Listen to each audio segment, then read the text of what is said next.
اللهم ألق علينا محبتك لنكون سعداء، وألق علينا رضاك لنكون أتقياء، واكتب لنا القبول في الأرض وفي السماء. صباح الخير أحلى بنات من قناة عالم أمتلين. مرحبا بكم معايا البنات، ونرحب بجميع البنات اللي غير ملتحقوا بنا. اليوم جبت لكم وصفة خيالية، الخفاف ناجح 1000%، وبطريقة جد سهلة بدون دلك، بالملعقة الخشبية فقط.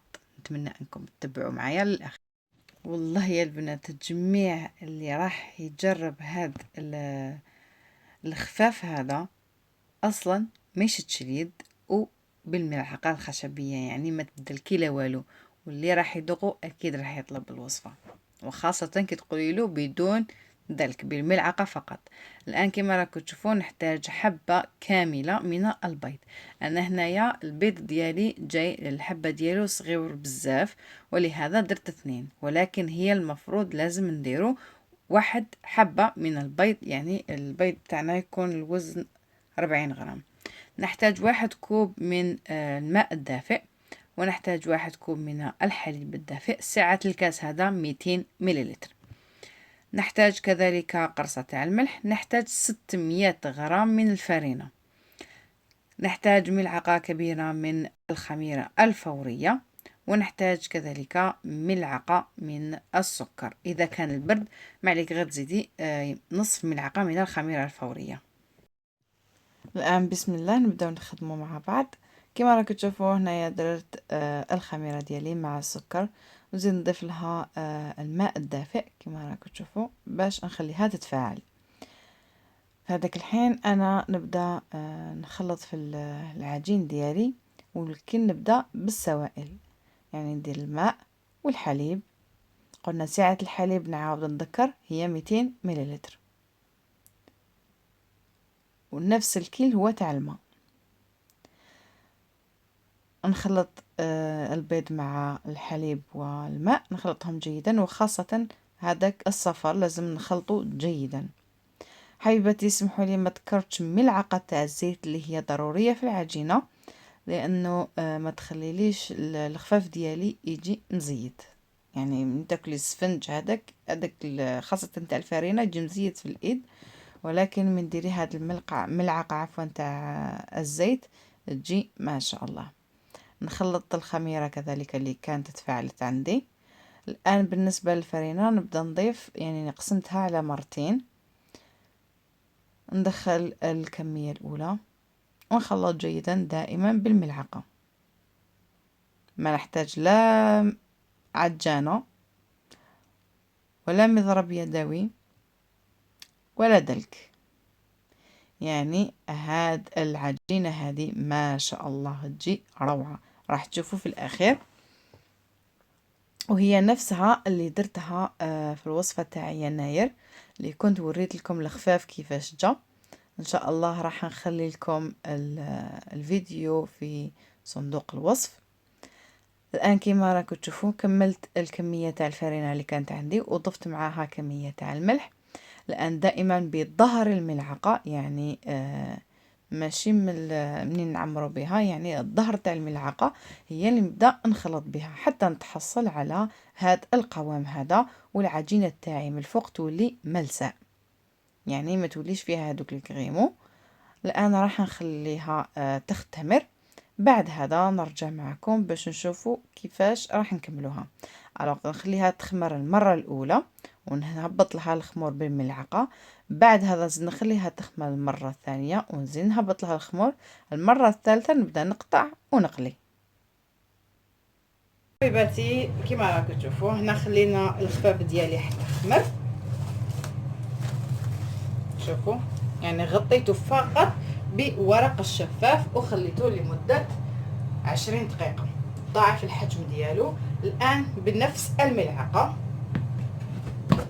ونعاود نهبط له هذاك الخمور ديالو. فوالا، غير هي نقربها هكذا ليا باش ما تتغلبش عليا.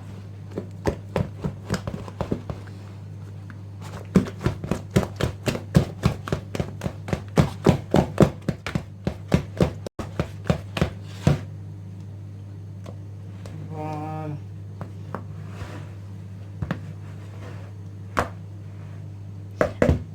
بعد ما هبط لها الخمور تاعها.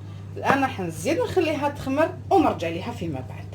يعني هخليها زيت تخمر مره واحده اخرى ونعاود نفس العمليه. بعد هذا ثالث مره ما نهبط لهاش الخمور مباشره نبدا نقطع فيها ونقلي معاكم باذن الله. بسم الله على بركة الله. هاو خمر عندي 3 مرات العجينة تاعي، وكما راكم تشوفوا مباشرة نبدأ نقطع فيها. ولكن في الأول أنا درت شوية تاع الزيت في الصحن اللي راح نحط فيه الكرات ديالي هكذا باش ما تلصقش عندي، ونحطهم كما راكم تشوفوا. أنا نكمل بنفس الطريقة حتى نكمل جميع الكمية. الوغ كاين البنات اللي يقولك يديروا بالماء يجيهم اسهل، ولكن انا ما ننصحش بالماء لانه ما راحش يساعدك في القليان.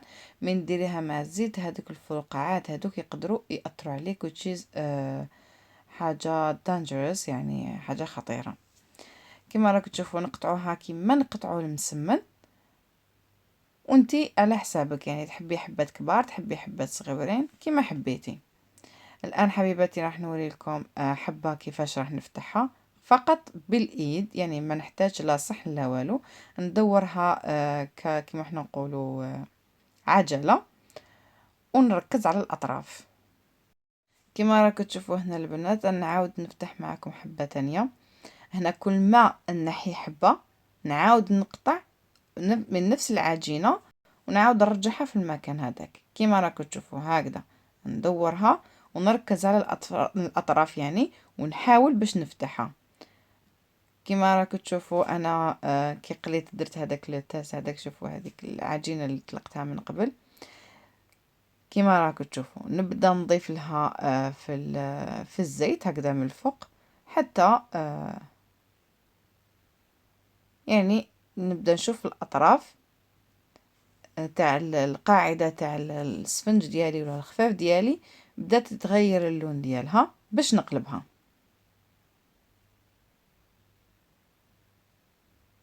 هنا كما راكم تشوفوا بدا يتغير حتى اللون من الفوق السطح. نجيب هذاك العود الخشبي ونقلبها.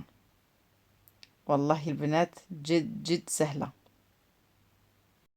هذا هو حبيباتي الشكل النهائي تاع السفنج ديالنا. نتمنى انه يعجبكم، راهو جد سهل وخاصة للمبتدئات واللي تحب تجرب. كما راكم تشوفوا يجي خفيف ويجي كيما السفنج تاع السميد، يعني اللي يندار بالسميد والفارينة، عنده نفس القوام، يعني ما يجيش مزيد ويجي روعة كما راكم تشوفوا. يعني الصورة توضح كل شيء.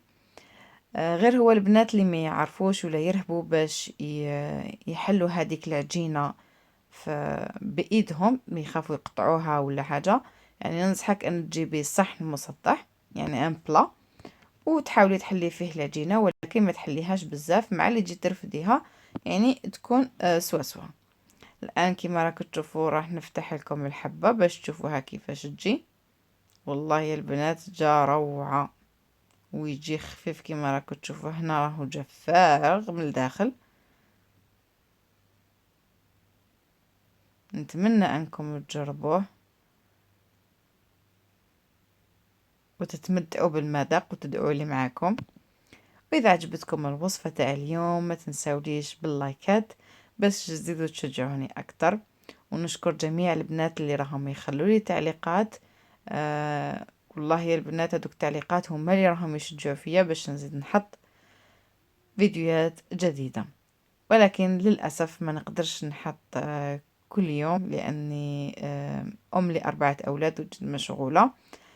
يعني نحاول نحط على الأقل مرتين في الأسبوع، يوم الاثنين ويوم الخميس بإذن الله.